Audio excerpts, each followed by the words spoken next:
দেশ ও দেশের ভাইরা আছেন, প্রবাসী ভাইরা আছেন, আসসালামু আলাইকুম। আপনাকে সালাম জানালাম। ভাইয়া, আপনারা যদি আমার সাহায্য করেন ভাই, আপনারা সহযোগিতা করেন ভাই, অনেক ভালো হয়েছে। আপনি বোন হিসাবে বলছেন, যদি আমাকে সাহায্য করেন ভাই, আমাকে নামাজ পড়া ভাই, দোয়া করে বলছেন। আমি আপনার ছোটো বোনের মতন, আপনি যদি আমার সহযোগিতা করেন, তারপরে নামাজ পড়া আমাকে দোয়া করে ভাইয়া।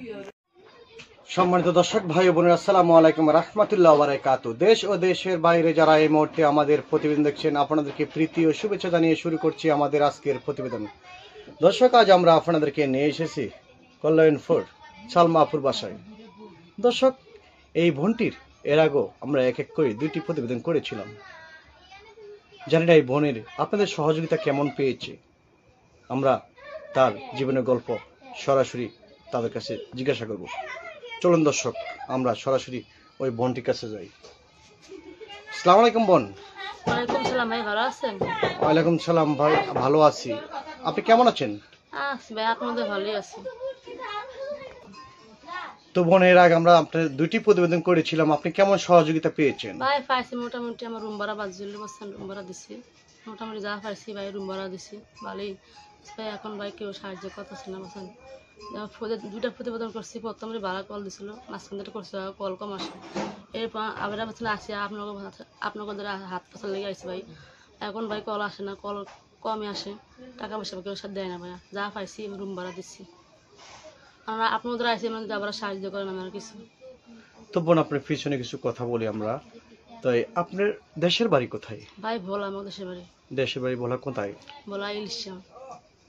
আপনার ভাই বোন কজন? আমার দুই বোন। দুই বোন। আপনার বাবা মা কি বেঁচে আছে? আমার আব্বু আছে, আম্মু নেই। আপনার বাবা আছে, মা নেই। হ্যাঁ ভাইয়া। আপনার কি নাম? আমার নাম সালমা। আপনার ছোট বোনের কি নাম?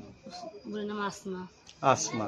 তো আপনার ছোট বোনকে বিয়ে দিয়েছেন? হ্যাঁ ভাইয়া, বিয়ে দিচ্ছে, একটা বাচ্চা আছে। একটা বাচ্চা আছে।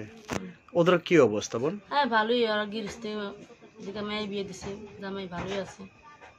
জামাই ভালোই আছে। তো আপনার স্বামী কেন আপনার কাছ থেকে চলে গেছে? ভাই চলে গেছে, আমার কাছে ভালো মেয়ে পাইছে, সুন্দর মেয়ে পাইছে, গার্মেন্টসে কাম করছিল। তা একটা মেয়ের লোকের সম্পর্ক হয়, চলে গেছে আমার থেকে, মাধ্যমিক করে চলে গেছে। একটা মেয়ের লোকের সম্পর্কে মার দিয়ে চলে গেছে। হ্যাঁ, আমাকে আমার সে বলছে তোমার ঘর করতে মন চায় না, আমি তোমার চেয়ে ভালো মেয়ে পাইছি, আর তোমার চেয়ে সুন্দর মেয়ে পাইছি, তুমি কালো মেয়ে পছন্দ হয় না, আমার থেকে ভালো মেয়ে পাইছে, আমার মারধর করে আসতে চলে গেছে।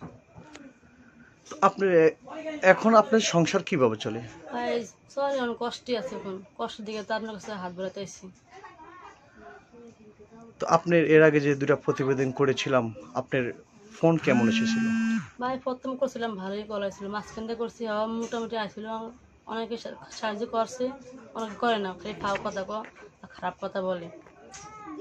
ভালো কথা বলে আর খারাপ কথা বলে। খারাপ কথা বলে দিকে ভাই, খারাপ, আমি একটা মেয়ে মানুষ, এটা ছেলে মানুষ যদি খারাপ কথা বলে খারাপ লাগে না? আমি তো আছি অনেক কষ্টে অসহায় দিকে, আপনার কাছে হাত ভরে তুলে গাইছি, যদি আপনারা যদি সাহায্য না করে যদি খারাপ কথা বলেন, অনেক কষ্ট লাগে।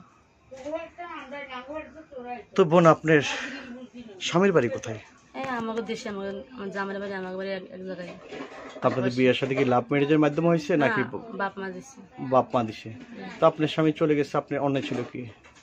হ্যাঁ, অন্য জায়গায় চলে গেছে, আমার শ্বশুর বাড়ি থাকে না, অন্য জায়গায় থাকে বউ নিয়ে। তো আপনি কোনো ছেলে সন্তান নাই? হ্যাঁ ভাইয়া, এক ছেলে আছে। এক ছেলে আছে। ছেলে কোথায় আপনার? ছেলে আছে, আমার কাছে আছে। ছেলে আপনার কাছে আছে। হ্যাঁ। তো এখন আপনি ঢাকা থাকেন কিভাবে? অনেক কষ্টে ভাই আছে, কষ্টে আছে, কি যা পাইছি প্রতিবেদনে রুম ভাড়া দিছি, খাইতে বেশি ভালোই চলছে। এখন কল আসে না দিকে আমি আপনার কাছে আবার হাত ভরা লেগেছি। তো বোন, আপনি তো একটা চাকরি করতে পারেন, চাকরি করেন না কেন? ভাইয়া চাকরি করে গেলে গার্মেন্টসের লোক নেয় না, বাসা বাড়ির বাইরে লোক নেয় না, অনেক কষ্টে ভাইয়া আইসি। কেন চাকরি নেয় না কেন? গার্মেন্টসের লোক নেয় না, তো করোনার জন্য তো আগের থেকে লোক নেওয়া বন্ধ হয়ে গেছে না, এখন লোক নিতেছে না। তো সরকার তো লকডাউন উড়াই দিয়েছে, সরকার তো এখন লকডাউন নাই। লোক নেয় না বুঝছেন, লোক বাড়ি করতেছে গার্মেন্টস থেকে, লোক বেশি হয়ে গেছে। তো দেশে তো মহামারী, সারা পৃথিবীতে মহামারী, তাদের উদ্দেশ্যে কিছু বলতে চান?